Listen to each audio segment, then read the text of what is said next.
Hello అండి. నిన్నైతే 4 బ్లౌజులు కట్ చేశాను కదా! 4 అయితే వేరే వాళ్ళవి. 2 అయితే నావి.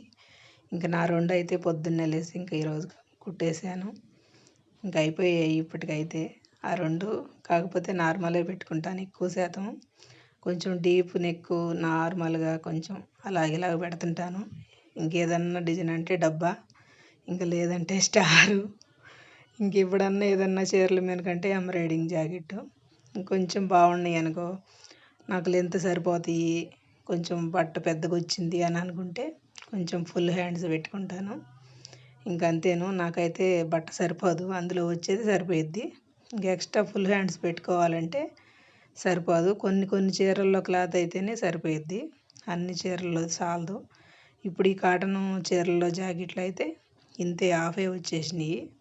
ఇంక అతుకులు పడకుండా నీట్‌గా సరిపోయిద్ది. ఇంక మనం ఫుల్ హ్యాండ్స్ పెట్టామంటే మొత్తం గందరగోళం, అంతా అతుకులు పంచాయతీ అయిపోయిద్ది. ఇట్లయితేనే నీట్‌గా ఉంటుంది. ఇంక అంతేను. నేను ఇంక సింపుల్‌గానే వేసుకుంటాను. ఇంకేం డిజైన్లు పెడతాంలే కానీ పిల్లోళ్ళు పెద్దోళ్ళు అయినాక. ఇంక నేను ఎప్పుడు రౌండ్ డీప్ ఇంతే వాడుతుంటాను. ఎలా ఉన్నాయి బ్లౌజులు? వీడియో నచ్చితే ఒక లైక్ ఇవ్వండి. అలాగే సబ్స్క్రైబ్.